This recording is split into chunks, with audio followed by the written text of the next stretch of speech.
In this video, I'll show you how to add a dramatic lens flare scene change in Adobe Premiere Pro using flare.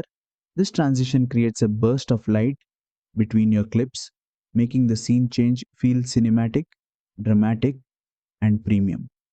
It works great for trailers, commercials, storytelling videos, and cinematic edits. Let's get started.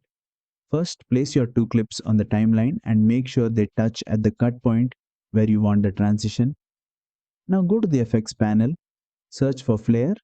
Once you find it, drag and drop it between your clips.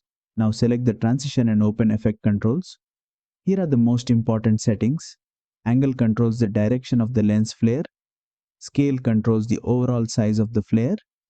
Flare controls how strong and bright the main light burst looks. Flash adjusts the intensity of the flash effect during the transition. And dissolve time controls how fast one clip transitions into the next. Use a shorter duration for a quick sharp flare burst. Use a longer duration for a smoother cinematic light sweep. For best results, sync the flare burst with a beat or dramatic moment in your edit. And that's it. That's how you add a dramatic lens flare scene change in Adobe Premiere Pro. Don't forget to like, share, and subscribe for more Adobe Premiere Pro tutorials.